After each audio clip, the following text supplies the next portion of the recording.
音出来了。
为什么咱的心中总是安尼起起伏伏，总是安尼起起伏伏，总是万咱坚定，啊万咱那是时刻。甚至看到足侪道亲离开道场啊，毋知要安怎办，苦恨转来早，搁转来道场来求救啊。咱若真正甲听，到底是啥物原因互伊离开道场？差不多2字，叫做人事。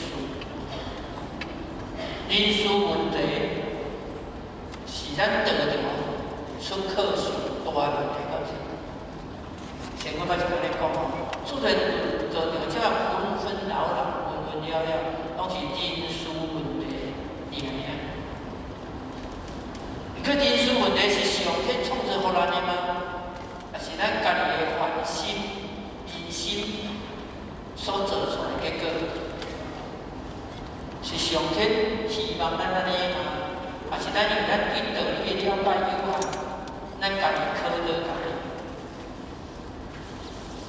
若真正知的，咱家己会生出咱的原因，因为修办了是咱家己的代志。要互咱家己咱超生了死，是毋是咱家己的代志？还是爱靠别人来帮咱超生了死？咱若真正有这种体会，其实咱就该生出一种愿意修办道的心，会愿意家己行，有这条修办道。只是足侪人伫这个过程内底一错再错，去互人靠倒，去互一句话，去互一件代志靠倒尔，就一错再错。毋是招来家己，不只招来家己的考验考验，甚至带来道场的考验甲考验。产生的问题其实是伊安怎，互仙佛菩萨逐个感觉诚遗憾的这个现象。所以可能足侪概念咧训练也好，还是咧乱读的一寡册，仙佛就不能按咧暗示，这大道的道盘会愈来愈乱，考验会愈来愈多。要这足侪的考验，这个问题，咱就要思考，到底咱要安怎会当一关一关？其实我是甲咱做个分享，咱若我着真正知真理去经营。这种关卡一关一关，咱就有智慧甲勇气，会当关关来过，关关过，对不对？这段我大概